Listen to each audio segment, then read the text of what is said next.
Hello friends, ನಮಸ್ತೆ. ನಾನಿವತ್ತು ನಮ್ಮ ಉತ್ತರ ಕರ್ನಾಟಕದ ಕಡೆ ಸ್ಪೆಷಲ್ ಆಗಿ ಮಾಡುವಂಥ ಒಂದು ಮೆಕ್ಕೆಕಾಯಿ ಬಾಳ್ಕನ್ ತೋರಿಸ್ತಾ ಇದ್ದೀನಿ. ಅಂದರೆ ಮೆಕ್ಕೆಕಾಯಿ ಸಂಡಿಗೆ ಅಂತಲೂ ಹೇಳ್ತಾರೆ. ಇದು ಟೇಸ್ಟ್ ವೈಸ್ ಅಂತೂ ಸೂಪರ್ ಆಗಿರುತ್ತೆ. ಮಕ್ಕಳು ದೊಡ್ಡವರು ಎಲ್ಲರೂ ಇಷ್ಟಪಡ್ತಾರೆ.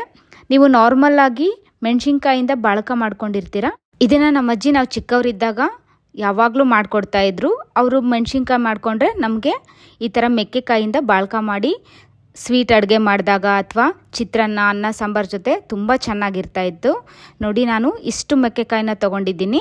ಇದನ್ನು ಯಾವ ಥರ ಕಟ್ ಮಾಡಬೇಕು ಅಂದರೆ, ಒಂದು ಮೆಕ್ಕೆಕಾಯಲ್ಲಿ ಹೀಗೆ ಉದ್ದಕ್ಕೆ ಕಟ್ ಮಾಡ್ತಾ 6 ಪೀಸಾಗಿ ಕಟ್ ಮಾಡ್ತಾ ಇದ್ದೀನಿ.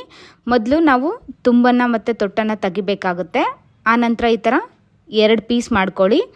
ಈ 2 ಪೀಸಲ್ಲಿ ಟೋಟಲ್ ಆಗಿ 6 ಪೀಸ್ನ ಮಾಡ್ತಾ ಇದ್ದೀನಿ. ಸ್ವಲ್ಪ ದೊಡ್ಡದಾಗಿರೋ ಮೆಕ್ಕೆಕಾಯಿ ಇದ್ದರೆ ನೀವು 8 ಪೀಸ್ ಕೂಡ ಮಾಡ್ಕೋಬೋದು.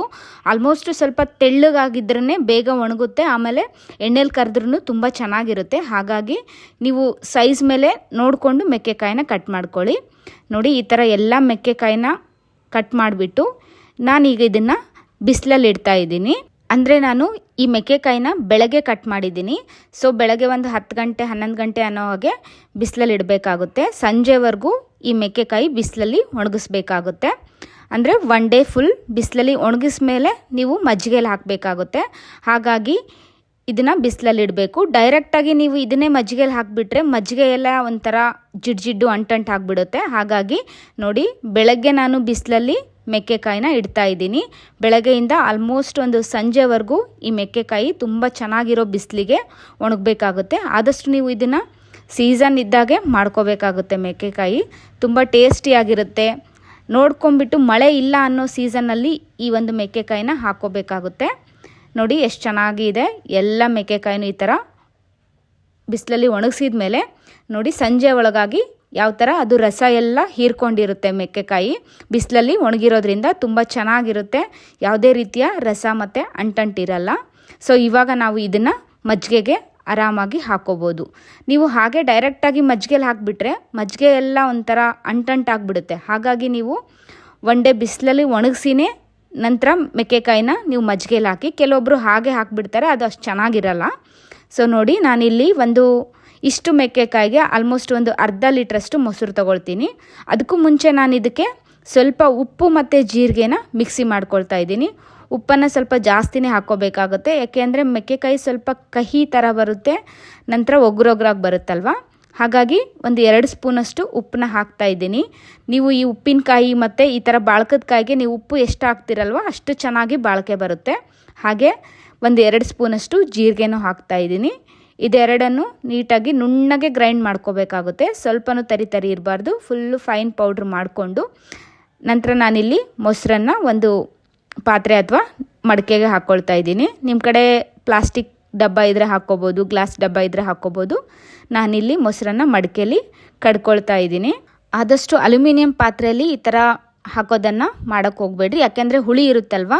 ಹಾಗಾಗಿ ಅಲ್ಯೂಮಿನಿಯಂ ಅದರ ಅಂಶ ಎಲ್ಲ ಬಿಟ್ಕೊಂಡ್ಬಿಡುತ್ತೆ.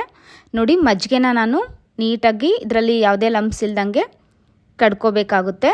ಚೆನ್ನಾಗಿ ಕಡ್ದ ಮೇಲೆ ಇದಕ್ಕೆ ನೀರು ಜಾಸ್ತಿ ಹಾಕಬಾರ್ದು, ಒಂದು ಥಿಕ್ ಕನ್ಸಿಸ್ಟೆನ್ಸಿ ಇರಬೇಕು ಅಷ್ಟೇ. ನೀವು ಲಸ್ಸಿ ಎಲ್ಲ ಕುಡಿತೀರಲ್ವ, ಅದಕ್ಕಿಂತ ಸ್ವಲ್ಪ ನೀರಾಗಿದ್ದರೆ ಸಾಕಾಗುತ್ತೆ. ನೋಡಿ, ಇದು ಯಾವ ಥರ ಅಂಟ್ಕೊಂಡಿದೆ, ಇದಕ್ಕೆಲ್ಲ ಇಷ್ಟು ಕನ್ಸಿಸ್ಟೆನ್ಸಿಲಿದ್ದರೆ ಸಾಕಾಗುತ್ತೆ.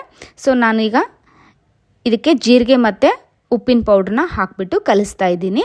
ನಾನಿಲ್ಲಿ 3/4 kgಯಿಂದ 1 kg ಅಷ್ಟು ಮೆಕ್ಕೆಕಾಯಿ ತೊಗೊಂಡಿದ್ದೀನಿ. ಹಾಗಾಗಿ ಒಂದು ಅರ್ಧ ಲೀಟ್ರಷ್ಟು ಮೊಸರು ಸಾಕಾಗುತ್ತೆ. ನೀವು ಅದಕ್ಕಿಂತ ಜಾಸ್ತಿ ತೊಗೊಂಡ್ರೆ ಸ್ವಲ್ಪ ಜಾಸ್ತಿ ಮೊಸರು ತೊಗೋಬೇಕಾಗುತ್ತೆ. ನೋಡಿ, ಈ ಕನ್ಸಿಸ್ಟೆನ್ಸಿಲಿ ಮಜ್ಜಿಗೆನ ಮಾಡ್ಕೋಬೇಕು. ನಂತರ ಇದನ್ನೆಲ್ಲ ನೀಟಾಗಿ ಕೈ ಆಡ್ಕೊಂಡ್ಬಿಟ್ಟು ಇದಕ್ಕೆ ನಾನು ಏನು ಬಿಸಿಲಲ್ಲಿ 1 ಡೇ ಒಣಗಿಸಿಟ್ಕೊಂಡಿದ್ನಲ್ವ ಆ ಒಂದು ಮೆಕ್ಕೆಕಾಯಿನ ಹಾಕ್ಕೊಳ್ತಾ ಇದ್ದೀನಿ. ಅದಿಷ್ಟನ್ನು ನೀಟಾಗಿ ಹಾಕಿಬಿಟ್ಟು ಎಲ್ಲ ಮೆಕ್ಕೆಕಾಯಿಗೂ ಮಜ್ಜಿಗೆ ಹೀರ್ಕೋಬೇಕು. ಅಂದರೆ ಈ ಒಂದು ಮೆಕ್ಕೆಕಾಯಿ ಅದರಲ್ಲಿ ಮುಳುಗಬೇಕು, ಅಷ್ಟು ಮೊಸರು ತೊಗೊಂಡ್ರೆ ನಿಮಗೆ ಸಾಕಾಗುತ್ತೆ. ನೋಡಿ, ಎಷ್ಟು ಚೆನ್ನಾಗಿ ಒಂದು ಜಿಡ್ಡಿಲ್ಲದೆ ಬಿಡಿ ಬಿಡಿಯಾಗಿದೆ. ಸೊ ನಾನೀಗ ಇದನ್ನು ಹಾಕ್ತಾ ಇದ್ದೀನಿ. ಅಂದರೆ ನಾನು ಇದನ್ನು ಹಾಕ್ತಾ ಇರೋದು ಯಾವಾಗ ಅಂದರೆ, ಬೆಳಗ್ಗೆ ಮೆಕ್ಕೆಕಾಯಿ ಕಟ್ ಮಾಡಿದ್ದೆ, 1 ಡೇ ಫುಲ್ಲು ಒಣಗಿಸ್ಬಿಟ್ಟು ಇದನ್ನು ಹಾಕ್ತಾ ಇರೋದು ಅವತ್ತು ಸಂಜೆ ಅಥವಾ ರಾತ್ರಿ ಹಾಕ್ಕೊಂಡು ಒಂದು ಹೋಲ್ ನೈಟ್ ಇದನ್ನು ಹಾಗೆ ಬಿಡಬೇಕಾಗುತ್ತೆ.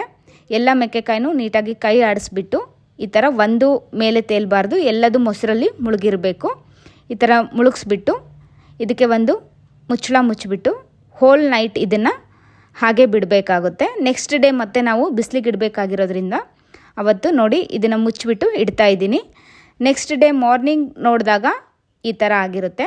ಆ ಎಲ್ಲ ಮೆಕ್ಕೆಕಾಯಿನೂ ಅದರಿಂದ ತೆಗೆದುಬಿಟ್ಟು ಅವತ್ತು ನಾವು ಬಿಸಿಲಿಗೆ ಒಣಗಿಸ್ಬೇಕಾಗುತ್ತೆ. ನೆಕ್ಸ್ಟ್ ಡೇ ಕೂಡ ಅಂದರೆ ಮಜ್ಜಿಗೆಯಿಂದ ತೆಗೆದ ಮೇಲೆ ಈ ಥರ ಆಗಿರುತ್ತೆ. ಮತ್ತು ಅದೇನಾಗಿರುತ್ತೆ, ರಸ ಎಲ್ಲ ಹೀರ್ಕೊಂಬಿಟ್ಟು, ಮಜ್ಜಿಗೆ ಎಲ್ಲ ಹೀರ್ಕೊಂಬಿಟ್ಟು ತುಂಬ ಚೆನ್ನಾಗಾಗಿರುತ್ತೆ. ನೋಡಿ 1 ಡೇ ಇದನ್ನು ಬಿಸಿಲಿಗೆ ಒಣಗಿಸ್ತಾ ಇದ್ದೀನಿ. ತುಂಬ ಬಿಸಿಲು ಇದ್ರೇ ತುಂಬ ಚೆನ್ನಾಗಿ ಬರುತ್ತೆ. ನೋಡಿ ಅವತ್ತಿನ ಸಂಜೆ ಮತ್ತು ಯಾವ ಥರ ಆಗಿರುತ್ತೆ ಮೆಕ್ಕೆಕಾಯಿ ಅಂದರೆ ಅದೆಲ್ಲದು ಬಿಸಿಲಿಗೆ ಒಣಗಿಬಿಟ್ಟು ಎಷ್ಟು ಚೆನ್ನಾಗಾಗಿದೆ ನೋಡಿ. ಈ ಸೈಜ್ ಕೂಡ ಸ್ವಲ್ಪ ಶಿಂಕ್ ಆಗಿರುತ್ತೆ, ಜೊತೆಗೆ ಕಲರ್ ಕೂಡ ಚೇಂಜ್ ಆಗ್ತಾ ಬರುತ್ತೆ, ಅಂದರೆ ವೈಟಿಶ್ ಆಗ್ತಾ ಹೋಗುತ್ತೆ. ನೀವು ನೋಡ್ಬೋದು ಇದರಲ್ಲಿ ಮೆಕ್ಕೆಕಾಯಿ ಎಷ್ಟು ವೈಟಿಶ್ ಆಗಿದೆ. ಸೊ ನಾನು ಅಗೇನ್ ಅದೇ ಮಜ್ಜಿಗೆಲೆ ಮತ್ತೆ ಹಾಕಿಬಿಟ್ಟು ಇನ್ನೂ 1 ಡೇ ಅದೇ ಥರ ಮುಚ್ಚಿಟ್ಬಿಡ್ತೀನಿ. ನೆಕ್ಸ್ಟ್ ಡೇ ಅಗೇನ್ ನಾನು ಮತ್ತೆ ಬಿಸಿಲಿಗೆ ಒಣಗಿಸ್ತೀನಿ. ಇದೇ ಥರ ನೀವು ಒಂದು 3-4 ಡೇಸ್, ಅಂದರೆ ಈ ಮಜ್ಜಿಗೆ ಏನಿದೆ ಅಲ್ವಾ, ಇದಿಷ್ಟು ಖಾಲಿ ಆಗೋವರೆಗೂ ಇದೇ ಥರ ಮಾಡಬೇಕಾಗುತ್ತೆ. ಮಜ್ಜಿಗೆ ಕ್ವಾಂಟಿಟಿನೂ ನೋಡಿ ತುಂಬ ಕಡಿಮೆ ಆಗಿದೆ, ಫಸ್ಟ್ ಡೇ ಜಾಸ್ತಿ ಆಗಿತ್ತು. ಸೊ ಇದರಲ್ಲಿ ಹಾಕಿ ಇಟ್ಟಿರೋದ್ರಿಂದ ಮಜ್ಜಿಗೆ ಕ್ವಾಂಟಿಟಿ ಏನಾಗುತ್ತೆ ಮತ್ತೆ ಹೀರ್ಕೊಳ್ಳುತ್ತೆ, ಕ್ವಾಂಟಿಟಿ ಕಡಿಮೆ ಆಗುತ್ತೆ. ಚೆನ್ನಾಗಿ 1 ವಾರ ಬಿಸಿಲಲ್ಲಿ ಒಣಗಿಸಿದ್ಮೇಲೆ ಈ ಥರ ಆಗುತ್ತೆ ನೋಡಿ. ಎಷ್ಟು ಚೆನ್ನಾಗಿ ಸೌಂಡ್ ಬರ್ತಾ ಇದೆ, ಅಂದರೆ ಈ ಥರ ತುಂಬ ಚೆನ್ನಾಗಿ ಒಣಗಬೇಕು, ಕಲರ್ ಚೇಂಜ್ ಆಗಬೇಕು. ಸೊ ನಮಗೆ ಬೇಕಾಗಿರೋಂಥ ಬಾಳ್ಕದ ಮೆಕ್ಕೆಕಾಯಿ ರೆಡಿಯಾಗಿರುತ್ತೆ.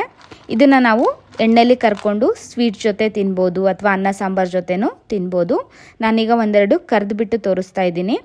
ಎಣ್ಣೆನ ಸ್ವಲ್ಪ ಕಡಿಮೆ ಕ್ವಾಂಟಿಟಿಲಿ ಹಾಕ್ಕೊಳ್ಳಿ, ಯಾಕೆಂದರೆ ಇದು ಸ್ವಲ್ಪ ಮಜ್ಜಿಗೆಯಲ್ಲಿ ಹಾಕಿರೋದ್ರಿಂದ ಹೊಸದಾಗಿರೋದ್ರಿಂದ ಏನಾಗುತ್ತೆ, ಸ್ವಲ್ಪ ಎಣ್ಣೆಯಲ್ಲೆಲ್ಲ ಬಿಟ್ಕೊಳ್ಳೋ ಚಾನ್ಸಸ್ ಇರುತ್ತೆ. ಹಾಗಾಗಿ ಎಣ್ಣೆನ ಸ್ವಲ್ಪ ಕಡಿಮೆ ಕ್ವಾಂಟಿಟಿಲಿ ಹಾಕ್ಕೊಂಬಿಟ್ಟು ಈ ಥರ ಇವೆಲ್ಲ ಮೆಕ್ಕೆಕಾಯಿನೂ ಹಾಕಿಬಿಟ್ಟು ಫ್ರೈ ಮಾಡ್ಕೋಬೇಕಾಗುತ್ತೆ.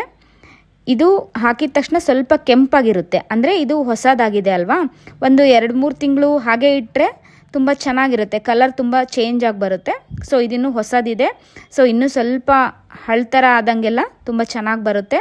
ನೋಡಿ ಮೆಕ್ಕೆಕಾಯಿ ಎಷ್ಟು ಚೆನ್ನಾಗಿ ಬಂದಿದೆ, ಒಳ್ಳೆ ಸಂಡಿಗೆ ಥರ ಇರುತ್ತೆ. ಟೇಸ್ಟ್ ವೈಸ್ ಕೂಡ ಅಷ್ಟೇ ಒಳ್ಳೆ ಉಪ್ಪು ಇರುತ್ತೆ, ಹುಳಿಯಾಗಿ ತುಂಬ ಟೇಸ್ಟಿಯಾಗಿರುತ್ತೆ. ನೀವು ಮಕ್ಕಳೆಲ್ಲ ಮೆಣಸಿನ್ಕಾಯಿ ತಿನ್ನಲ್ಲಲ್ವ, ಅವ್ರಿಗೆಲ್ಲ ಈ ಥರ ಒಂದು ಬಾಳ್ಕದ ಮೆಕ್ಕೆಕಾಯಿ ಮಾಡಿಕೊಡಿ, ತುಂಬ ಇಷ್ಟಪಟ್ಟು ಊಟ ಮಾಡ್ತಾರೆ.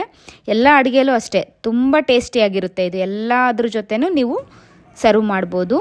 ಮಕ್ಕಳಿಗಂತೂ ಸಖತ್ ಇಷ್ಟ ಆಗುತ್ತೆ. ನನಗಂತೂ ಇದು ಒಂದು ಫೇವ್ರೆಟ್ ಅಂತಲೇ ಹೇಳ್ಬೋದು.